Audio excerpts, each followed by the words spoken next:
Hello friends, welcome back to my channel. అందరూ ఎలా ఉన్నారు? అందరూ బాగున్నారా? నేనైతే చాలా బాగున్నాను. మీ అందరూ కూడా బాగుండాలని మనస్ఫూర్తిగా కోరుకుంటున్నానండి. ఈరోజు అయితే నేను హైదరాబాద్లోని సంగీనగర్లో ఉన్న సంగీ టెంపుల్కి అయితే వచ్చేసానండి. ఈ సంగీ టెంపుల్ మొత్తం కూడా మీకు ఒకసారి చూపిస్తాను. వీడియో ఎక్కడ స్కిప్ చేయకుండా చూడండి. మేము ఏ టైంకి బయలుదేరాము ఈ సంగీ టెంపుల్కి మొత్తం అంతా కూడా చూపిస్తున్నాను. మేమైతే ఇలా కార్లో అయితే బయలుదేరామండి. మేము మార్నింగ్ కాకుండా ఈవినింగ్ అయితే వెళ్ళాము ఈ టెంపుల్కి. మార్నింగ్ అయితే చాలా మనకి ఎండగా ఉంటుంది కదా, అందుకనే మేము ఇలా ఈవినింగ్ అయితే 4:30కి అలా స్టార్ట్ అయ్యాము. మాకు ఆల్మోస్ట్ 1 అవర్ అయితే పట్టిందండి మేము ఉన్న ప్లేస్ నుండి సంగీనగర్కి అయితే. మేమైతే ఓఆర్ఆర్ మీదుగా అయితే స్టార్ట్ అయ్యాము ఈ సంగీ టెంపుల్కి. చూసారు కదా, కొండలు వాటితో చాలా బ్యూటిఫుల్గా ఉంది ఈ ప్లేస్ అంతా కూడా. మనకి హైదరాబాద్లో ఉన్న టెంపుల్స్లో మోస్ట్ విజిటెడ్ టెంపుల్ అయితే సంగీ టెంపుల్ అని కూడా చెప్పవచ్చు. ఈ సంగీ టెంపుల్లో ఎక్కువగా సినిమా షూటింగ్స్ కూడా జరుగుతూ ఉంటాయి కదా, మీకు తెలిసే ఉంటుంది. పవిత్ర బంధం, అలాగే రీసెంట్గా మొన్న వచ్చిన సాయి కుమార్ వాళ్ళ అబ్బాయి అది ఇది ప్రేమ కావాలి సినిమా కూడా మొత్తం సంగీ టెంపుల్లో జరిగింది కదా, దాని షూటింగ్ కూడా. ఇంకా చాలా మూవీస్ కూడా ఇక్కడ సంగీ టెంపుల్లో అయితే మనకి షూటింగ్స్ జరుగుతూ ఉంటాయండి. ఇక్కడ సంగీ టెంపుల్ క్షేత్రపాలకుడు అయితే ఆ ఆంజనేయ స్వామి. ఫస్ట్ మనం ఎంట్రన్స్లో నుండి పైకి రాగానే ఇక్కడ మనకైతే హనుమాన్ టెంపుల్ అయితే ఉంటుంది. దారిలో ఫస్ట్ అయితే ఆ స్వామివారిని అయితే దర్శించుకుంటున్నాం మేము. ఆ హనుమంతుడు ఈ ఆలయానికి క్షేత్రపాలకుడు కాబట్టి ఈ హనుమంతుడిని ఫస్ట్ అయితే దర్శించుకొని పైకి అయితే వెళ్తున్నామండి మేము కొండపైకి. చూసారు కదా, కింద ఆ ఆంజనేయ స్వామి విగ్రహం అయితే ఇలా ఉంది చూడడానికి. చుట్టూ కూడా కొండలు ఇంకా చెట్లతో ఫారెస్ట్ లా అయితే ఉందండి ఈ టెంపుల్ అయితే చూడడానికి కూడా. అక్కడ ఇంకా ఆ హనుమంతుడిని దర్శనం చేసుకున్న తర్వాత ఇక్కడ స్వామివారిని చూడడానికి పైకి అయితే వెళ్తున్నామండి మేము. ఇక్కడ మనకి కారుకి అయితే పార్కింగ్ టికెట్ మాకైతే 125 రూపీస్ అయితే తీసుకున్నారండి. ఇక్కడ మనం టెంపుల్కి దగ్గరలో అయితే కార్లన్నీ ఇక్కడ పార్క్ చేసేసుకొని ఇలా నడుచుకుంటూ అయితే వెళ్తున్నాము. కొంతమంది కింద మెట్ల దారి నుండి వస్తారు, కానీ మేమైతే ఇలా పైకి కారులోనే వెళ్ళిపోయి పైనుండి అయితే వెళ్తున్నామండి దర్శనానికి. కొంతమంది మొక్కుకున్న వారైతే మెట్ల దారిలోనే వస్తారు, మెట్టుకి బొట్లు పెట్టుకొని అలాగే మోకాళ్ళ మీద నడుచుకొని వస్తామని మొక్కుకున్న వాళ్ళు అలా మెట్ల దారి ద్వారా వస్తారండి పైకి అయితే. చూసారు కదా, మనకి దారి అమ్మట అయితే మనకి బోళ్ళన్నీ వానరాలు అయితే కనబడుతున్నాయి. చూసారు కదా, ఇక్కడ అడుగడుగున అయితే అవే ఉన్నాయి. చిన్న చిన్న పిల్లలండి ఈ వానరాలు కూడా. మనకి జనరల్గా వెంకటేశ్వర స్వామి గుడి అంటేనే ఇలా మనకి ఎక్కువగా కనిపిస్తూనే ఉంటాయి వానరాలు అయితే. చూసారు కదా, ఇవి టెంపుల్ ఇంకా కింద నుండి రావడానికి మెట్లండి ఇవన్నీ కూడా ఆల్మోస్ట్ ఒక 176 మెట్లు అయితే ఉంటాయండి. ఆ మెట్ల దారి నుండి మోకాళ్ళ మీద మొక్కుకున్న ఉన్న వాళ్ళు ఎవరైనా ఉంటే ఆ మోకాళ్ళ ద్వారా నడుచుకొని అయితే పైకి వస్తారు. ఇలా మనం లోపలికి ఆ మెట్ల మార్గం ద్వారా లోపలికి రాగానే స్వామివారి విగ్రహం అయితే ఇలా ఉంటుందండి. నేను ఆ ఫోటో అయితే ఇక్కడ యాడ్ చేశాను. స్వామివారి కుడి పక్కన అష్టలక్ష్మి అమ్మవారి విగ్రహాలు ఇంకా పద్మావతి అమ్మవారి విగ్రహాలు అయితే ఉన్నాయండి కుడి పక్కన.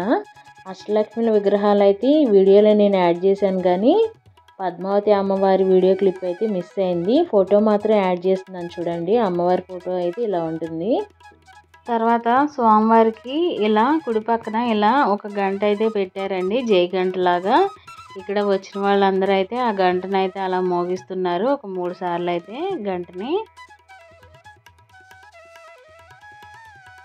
చుట్టూ కూడా ఎటువైపు చూసినా కానీ ఇక్కడ పచ్చగా చక్కగా అందంగా కనిపిస్తుందండి. ఎటువైపు చూసినా కానీ చక్కగా కనిపిస్తుంది. చూసారు కదా, వచ్చిన ప్రతి ఒక్కరు కూడా ఆ జై గంటను అయితే మోగిస్తూ ఉన్నారు, పిల్లలతో సహా అందరూ చక్కగా. అసలు ఖాళీగా లేదండి. తర్వాత ఖాళీగా ఉన్న తర్వాత మళ్ళీ వెళ్ళి మేమైతే ఆ గంట మోగించాము. చూడడానికి కూడా చాలా బాగుంది షైనింగ్గా గంట కూడా. అసలు చాలా డార్క్ అయిపోయింది మేము వెళ్ళేసరికి, చాలా చీకటిగా అయిపోయింది, లేట్ అయిపోయింది కూడా. ఎవరైనా వెళ్ళాలనుకుంటే మార్నింగ్ వెళ్ళండి. సమ్మర్లో మరీ వేడిగా అయితే ఉంటుంది, కానీ మీరు వింటర్ సీజన్ అలాంటి టైంలో వెళ్తే ఇంకా చాలా బాగుంటుంది క్లైమేట్ కూడా. మేమైతే ఇలా ఈవినింగ్ అయినా వెళ్ళాము. ఈవినింగ్ 5:30కి అలా అయితే వెళ్తే మాకు 1 అవర్ అయితే పట్టిందండి వెళ్ళడానికి. మేమున్న ప్లేస్ నుండి అయితే మాకైతే అంత టైం పట్టింది. ఇంకా మనకి హైదరాబాద్ సిటీకి అయితే 35 కిలోమీటర్స్ అయితే వస్తుంది సంగీ టెంపుల్ మనకి. చూసారు కదా, ఇక్కడ అష్టలక్ష్ముల అన్ని మూర్తులు కూడా ఒక దగ్గరే పెట్టారు. ఇక్కడ మనకి ఐశ్వర్యలక్ష్మి, విద్యాలక్ష్మి, తర్వాత ధాన్యలక్ష్మి, తర్వాత ధనలక్ష్మి, తర్వాత గజలక్ష్మి, తర్వాత సంతానలక్ష్మి, ఇలా అమ్మవారి అన్ని మూర్తులు కూడా ఇక్కడ అష్టలక్ష్ముల విగ్రహాలను అయితే ఇలా చుట్టూ పెట్టారండి. మధ్యలో లక్ష్మీ అమ్మవారిని పెట్టారు. మధ్యలో ఇలా చుట్టూ కూడా అష్టలక్ష్ముల విగ్రహాలను అయితే పెట్టారు. చూశారు కదా, మొత్తం అన్నీ కూడా చూడడానికి కూడా చాలా బాగుంది. ఇక్కడైతే ఇలా ఏ టెంపుల్లో కూడా నేను చూడలేదండి. ఇదే ఫస్ట్ టైం ఇలా అన్ని అష్టలక్ష్ముల విగ్రహాలన్నీ కూడా ఒక దగ్గరే పెట్టడం. చుట్టూ కూడా అది కూడా రౌండ్ షేప్లో పెట్టారు. విగ్రహాలు కూడా చాలా బాగుంది చూడడానికి. చూసారు కదా, ఎటువైపు చూసినా కూడా ఇలాగే చక్కగా క్లైమేట్ అయితే చాలా బాగుంది గ్రీనరీతో.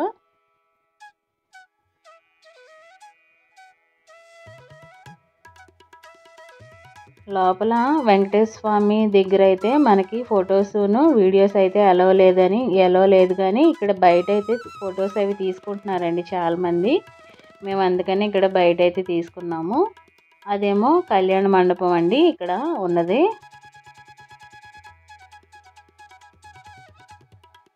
చక్కగా కూర్చోడానికి కూడా చాలా బాగుంది. ప్లేస్ అయితే ప్రశాంతంగా ఉంది. హైదరాబాద్ దగ్గరలో ఉన్న వాళ్ళు ఎవరైనా ఒకసారి వెళ్ళి చూసిరండి, చాలా బాగుంది టెంపుల్ అయితే. ఇక్కడ ఏదనుకుంటే అది నెరవేరుతుంది ఆ స్వామివారికి. తర్వాత మొక్కు తీర్చుకోవడానికి వెళ్తూ ఉంటారు ఇక్కడ. అందుకని ఇక్కడ హైదరాబాద్లో సంగీ టెంపుల్ చాలా ఫేమస్ కూడా మనకి ఇక్కడ.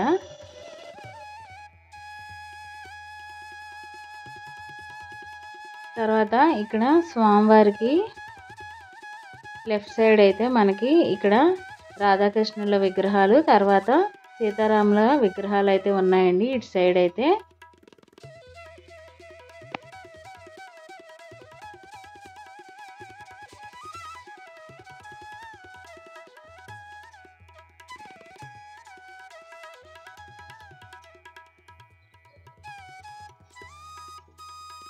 ఆ రాధాకృష్ణుల విగ్రహాలు ఇంకా సీతారాముల విగ్రహాలు అయిపోయిన తర్వాత ఇక్కడ గణేష్ విగ్రహం అయితే ఉన్నది. ఇక్కడ గణేష్ ఆలయం అయితే ఉంది. గణేష్ ఆలయం తర్వాత సుబ్రహ్మణ్య స్వామి ఆలయం అయితే ఉందండి.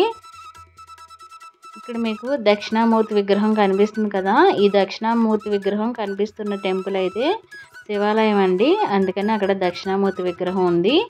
ఇదేమో సుబ్రహ్మణ్య స్వామి టెంపుల్. ఆ గణేశుడిది ఇంకా సుబ్రహ్మణ్య స్వామి టెంపుల్ రెండు కూడా పక్కపక్కనే ఉన్నాయి. ఆ రెండిటికి మధ్యలో అయితే శివాలయం ఉందండి. తర్వాత పక్కనే అమ్మవారి విగ్రహం అయితే ఉంది. ఏ టెంపుల్లోనైనా అంతే కదా, అన్నదమ్ముల విగ్రహాలు అలాగే తల్లిదండ్రుల విగ్రహాలు అన్నీ కూడా ఒకే దగ్గర ఉంటాయి.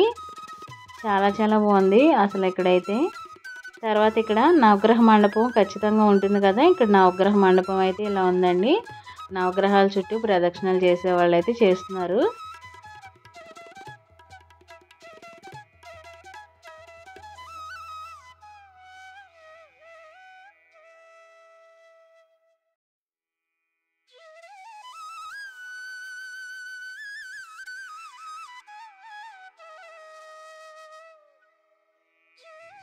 తర్వాత గణేశుడు ఇంకా సుబ్రహ్మణ్య స్వామి, తర్వాత దుర్గామాత విగ్రహాలు చూసిన తర్వాత ఇటువైపు నవగ్రహాలు చూసిన తర్వాత మేమైతే ఎదురుకొచ్చామండి. ఎదురుకొచ్చిన తర్వాత ఇక్కడైతే మనకి శివాలయం అయితే ఉందండి. నేను ఆల్రెడీ చెప్పాను కదా, శివాలయం బ్యాక్ సైడ్ అయితే మనకి గణేష్ ఇంకా సుబ్రహ్మణ్య స్వామి ఇంకా దుర్గామాత టెంపుల్స్ అయితే ఉన్నాయి బ్యాక్ సైడ్. మీకు కనిపిస్తుంది కదా ఈ శివాలయం బ్యాక్ సైడ్ అయితే గణేష్ ఇంకా సుబ్రహ్మణ్య స్వామి టెంపుల్స్ అయితే ఉన్నాయి. మనకి ఇటువైపు అయితే కమలాంబిక అమ్మవారి విగ్రహం అయితే ఉంది. ఇటు సైడ్ అయితే పక్కనేమో శివుని విగ్రహం అయితే ఉంది. ఇక్కడైతే మనకి ప్రసాదంగా అయితే పులిహోర అయితే ఇస్తున్నారండి. పులిహోర అయితే చాలా టేస్టీగా ఉంది ఇక్కడ. చూసారు కదా, మాకైతే నైట్ అయిపోయింది. ఇక్కడ మాకు చూసారు కదా లైట్స్ కూడా ఆన్ చేశారు ఆల్రెడీ. మా పిల్లలిద్దరు ఇలా నందీశ్వరుని దగ్గరికి వెళ్ళి కోరుకొని వస్తున్నారు ఇక్కడ. తర్వాత ఇలా లాస్ట్లో అయితే ఇలా సంగీనగర్ అని లైట్స్ వేసింది, చాలా చక్కగా ఉంది చూడడానికి కూడా అని చెప్పి అక్కడైతే కొంచెం వీడియో అయితే షూట్ చేశానండి. నేను తీసుకున్న ఫొటోస్ అన్నీ కూడా ఇలా లాస్ట్లో అయితే యాడ్ చేశాను. ఇలా కొండలు, ఇంకా మొత్తం మా పిల్లలు ఇలా జయగంట మోగించిన అవన్నీ కూడా ఇలా ఫొటోస్ అయితే యాడ్ చేశానండి. ఇలా ఈ జయగంట మనకి కింద నుండి నడుస్తుంటేనే ఆ జయగంట అయితే మనకి కనిపిస్తుందండి. దక్షిణామూర్తి విగ్రహం చెప్పాను కదా, ఈ దక్షిణామూర్తి విగ్రహం అయితే మనకి ఎప్పుడు కూడా దక్షిణ ముఖం చూస్తూనే ఉంటుంది. ఆ విగ్రహం కూడా మీ ఇంట్లో ఎవరైనా తీసుకొచ్చుకున్నా కానీ దక్షిణామూర్తి విగ్రహాన్ని దక్షిణ ముఖం చూసేటట్టే పెట్టుకోండి. మా ఇంట్లో అయితే ఫోటో ఉంది, దక్షిణామూర్తి ఫోటో. నేనైతే దక్షిణ ముఖం చూసేటట్టే ఆ స్వామివారి ఫోటోని అయితే పెట్టుకుంటాను. చూసారు కదా, ఇలా అయితే ఫొటోస్ అన్నీ కూడా నేనైతే ఇలా లాస్ట్లో అయితే యాడ్ చేశాను. కొన్ని ఫొటోస్ అయితే మా అమ్మ తీసిందండి. ఈ ఫొటోస్ అన్నీ కూడా కొంచెం అయితే మాకు అలా డల్గానే వచ్చినాయి, కొన్ని అయితే ఇలా బాగా డార్క్ అయిపోయింది కాబట్టి. కాకపోతే ఒక మెమరీగా గుర్తుండిపోతాయని ఇలా ఫొటోస్ అయితే నేను తీసుకొని యాడ్ చేసుకున్నాను. ఇంకా తర్వాత మా అమ్మ నేను అయితే ఫొటోస్ అయితే దిగాం లాస్ట్లో. ఇలా మొత్తం ఆలయ గోపురం అయితే ఇలా ఉంటుంది. ఈ ఆలయం మొత్తం కూడా మనకి చోళ ఇంకా చాళుక్యుల ఆలయ నిర్మాణాలు ఎలా ఉంటాయో సేమ్ అలాగే ఉంటుందండి. ఈ స్ట్రక్చర్ అంతా కూడా చూడడానికి అయితే చాలా బాగుంటుంది టెంపుల్ అయితే. తర్వాత ధ్వజస్తంభం కూడా మనం కింద నుండి చూస్తుంటే చాలా దూరం వరకు ధ్వజస్తంభం కూడా అలా కనిపిస్తూనే ఉంటుంది. మనకి ఆలయం టైమింగ్స్ అయితే మార్నింగ్ 8 నుండి 1 వరకు ఉంటుంది. అలాగే ఈవినింగ్ 4 నుండి 8 వరకు అయితే ఓపెన్ చేసి ఉంటుందండి ఈ ఆలయం అయితే. ఎవరైనా హైదరాబాద్లో ఉన్న వాళ్ళైనా, హైదరాబాద్ విజిట్ చేయాలనుకున్న వాళ్ళైనా సంగీ టెంపుల్ని అయితే ఒకసారి వెళ్ళి చూసిరండి. చాలా బాగుంటుంది. అన్ని ఆలయాలు అయితే ఉన్నాయి ఇక్కడ. వీడియో మీకు నచ్చిందా? వీడియో కనుక మీకు నచ్చినట్టయితే please like, share, subscribe. Thanks for watching. Bye. Thank you.